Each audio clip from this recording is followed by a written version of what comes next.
നമസ്കാരം. സ്വാതന്ത്ര്യ അനന്തര ഭാരതത്തിലെ ഏറ്റവും ഉയർന്ന പോളിംഗ്, ഗംഭീര പോളിംഗുമായി പശ്ചിമ ബംഗാൾ 91.83% പോളിംഗ്. അന്തിമ കണക്കുകൾ വന്നിട്ടില്ല. ഈ പോളിംഗ് ശതമാനം ആരെ പിന്തുണയ്ക്കും, ആര് വിജയിക്കും? ആകെയുള്ള 294 മണ്ഡലങ്ങളിൽ 152 മണ്ഡലങ്ങളിലേക്കാണ് ഇലക്ഷൻ നടന്നത്. രണ്ടാം ഘട്ട പോളിംഗ് 142 മണ്ഡലങ്ങളിലേക്കാണ്. ഈ 152 മണ്ഡലങ്ങളുടെ പ്രത്യേകത എന്തെന്ന് പറഞ്ഞാൽ BJPക്ക് അത്യാവശ്യം സ്വാധീനമുള്ള മണ്ഡലങ്ങളാണ്. ഈ 152 മണ്ഡലങ്ങളിൽ പിടിക്കുന്ന വോട്ട് കൊണ്ട് വേണം BJP പറയുന്നത് പോലെ അവർക്ക് ഭരണം പിടിക്കാൻ. ഈ ശക്തമായ പോളിംഗിൽ മമതയും NDA സഖ്യവും വിജയം അവകാശപ്പെടുന്നുണ്ട്. BJP വരാതിരിക്കാൻ ജനം ഒഴുകിയെത്തി വോട്ട് ചെയ്തതാണ് എന്ന് മമതയും, നിഷ്പക്ഷമായി ഭയരഹിതമായി വോട്ട് ചെയ്യാൻ കഴിഞ്ഞതുകൊണ്ട് BJPക്കാണ് അനുകൂലമെന്ന് മോദിയും പ്രഖ്യാപിക്കുന്നു. എന്തായാലും മുൻകാലങ്ങളെക്കാൾ ഒരുവിധം നിഷ്പക്ഷതയോടുകൂടി തന്നെയാണ് ഇത്തവണ ഇലക്ഷൻ നടന്നത് എന്നാണ് മാധ്യമങ്ങളിൽ നിന്നുള്ള വിവരം. കാരണം BSFന്റെയും CRPFന്റെയും കടുത്ത നിയന്ത്രണത്തിലായിരുന്നു ഇലക്ഷൻ നടന്നത്.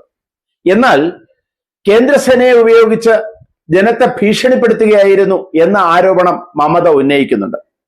പക്ഷേ ഒരു 15 വർഷങ്ങൾക്ക് മുമ്പിൽ ഇതേ കേന്ദ്രസേനയെ ആവശ്യപ്പെട്ടുകൊണ്ട് കേന്ദ്രത്തിനോട് കത്തെഴുതിയത് മമതയാണ്. അന്ന് പശ്ചിമ ബംഗാൾ CPMന്റെ കയ്യിലായിരുന്നു. CPMന്റെ ഗുണ്ടായുസത്തിനെതിരെ, അക്രമത്തിനെതിരെ, ജനത്തിനെ ഭീഷണിപ്പെടുത്തി ആളുകൾ കയറി വോട്ട് സ്വയം ചെയ്യുന്നതിനെതിരെ കേന്ദ്രസേനയെ ആവശ്യപ്പെട്ടുകൊണ്ട് മമതയാണ് കത്തെഴുതിയത്. എന്തായാലും കേന്ദ്രം അത് അനുവദിച്ചു. ഒരുവിധം നിഷ്പക്ഷമായി 2011 നടന്ന വോട്ടെടുപ്പിൽ മമത വിജയിച്ചു കയറി. അതേ മമത തന്നെയാണ് ഇന്ന് കേന്ദ്രസേനയെ വിമർശിക്കുന്നത്. കേന്ദ്രസേന ഉള്ളത് കൊണ്ട് തന്നെ അക്രമങ്ങൾ വളരെ കുറവായിരുന്നു അങ്ങിങ്ങ് നടന്നെങ്കിലും. 2.5 ലക്ഷത്തോളം വരുന്ന കേന്ദ്രസേനയെയാണ് ഇത്തവണ പശ്ചിമ ബംഗാളിൽ തെരഞ്ഞെടുപ്പ് നിയന്ത്രിക്കാൻ അയച്ചിരുന്നത്. അതുകൊണ്ട് തന്നെ ഉയർന്ന പോളിംഗ് ശതമാനം ആർക്ക് ഗുണകരമാകും എന്നുള്ളത് വ്യക്തമല്ല. ജനം ബംഗാളിന്റെ അവകാശത്തിന് വേണ്ടി ഒഴുകിയെത്തിയതാണ് എന്നും നാളെ പൗരത്വം തെളിയിക്കേണ്ടി വരുന്ന സാഹചര്യം ജനത്തിനുണ്ടാകാതിരിക്കാൻ വേണ്ടി BJPയെ ഇവിടെ നിന്ന് ഓടിക്കാൻ വേണ്ടിയാണ് ജനം ഒഴുകിയെത്തിയതെന്നും മമത പ്രഖ്യാപിക്കുന്നു. പോളിംഗ് ശതമാനം ഉയർന്നത് ജനത്തിന് തൃണമൂലിനോടുള്ള പേടി മാറി, അക്രമത്തോടുള്ള പേടി മാറി ഒഴുകി വന്ന് വോട്ട് ചെയ്തതാണ്. അതുകൊണ്ട് തന്നെയാണ് പോളിംഗ് ശതമാനം വർദ്ധിച്ചത് എന്നും അക്രമം കുറഞ്ഞ തെരഞ്ഞെടുപ്പാണ് ഇത്തവണ നടന്നതെന്നും അക്രമം കുറഞ്ഞ സ്ഥലങ്ങളിലെല്ലാം BJP അധികാരത്തിൽ വന്നിട്ടുണ്ട് എന്നും മോദി പ്രഖ്യാപിക്കുന്നു. അതുകൊണ്ട് തന്നെ ഇത്തവണ പശ്ചിമ ബംഗാളിൽ തങ്ങളുടെ വിജയം മോദി ഉറപ്പിക്കുന്നു. ഇത്രയും പോളിംഗ് ശതമാനം ഉയർന്നതിന്, 91.83% ഉയർന്നതിന് ഒരുപാട് കാരണങ്ങളുണ്ട്. ഒന്ന്, പ്രധാനമായും SIR തന്നെയാണ്. ഇരട്ട വോട്ടുകൾ, മരിച്ചുപോയവർ, നാട്ടിലില്ലാത്തവർ, വിദേശങ്ങളിലായവർ ഒക്കെ SIR വഴി വോട്ടിംഗ് ലിസ്റ്റിൽ നിന്നും ഒഴിവാക്കപ്പെട്ടു. അതുപോലെ തന്നെ ബംഗ്ലാദേശികളെയും റോഹിംഗ്യകളെയും തിരഞ്ഞുപിടിച്ച് ഒഴിവാക്കി.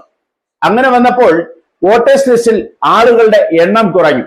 അപ്പോൾ പരമാവധി ആളുകൾ വോട്ടിനെത്തി. അതുകൊണ്ട് തന്നെയാണ് വോട്ടിംഗ് ശതമാനം കൂടിയത്. അതുകൊണ്ട് തന്നെ വോട്ടിംഗ് ശതമാനം കൂടിയത് BJPക്ക് അനുകൂലമാകാനാണ് സാധ്യത.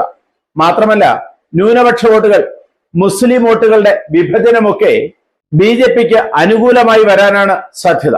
മാത്രമല്ല, നിഷ്പക്ഷമായ കേന്ദ്രസേനയുടെ ശക്തമായ നിയന്ത്രണത്തിൽ നടന്ന വോട്ടെടുപ്പായപ്പോൾ കള്ളവോട്ടുകളുടെ എണ്ണം പരമാവധി കുറയ്ക്കാനും സാധിച്ചു.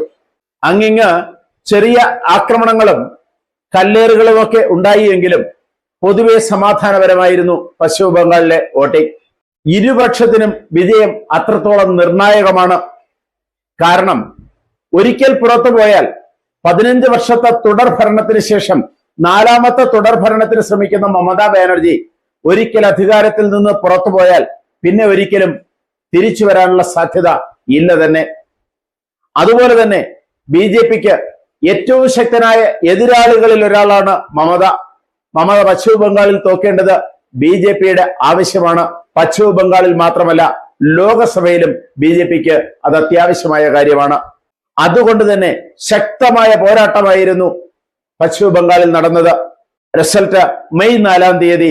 അന്ന് തീരുമാനിക്കും ഇതിൽ ആര് വിജയിക്കും, ആര് പരാജയപ്പെടുമെന്ന്. ആരുടെ പരാജയവും അത് രാഷ്ട്രീയ ചരിത്രത്തിൽ വളരെ വലിയ അലയൊലികൾ ഉണ്ടാക്കുന്നതായിരിക്കും. കൂടുതൽ വാർത്തകളും വിശേഷങ്ങളുമായി ഉടൻ ദയവായി ഈ ചാനൽ സബ്സ്ക്രൈബ് ചെയ്യുക.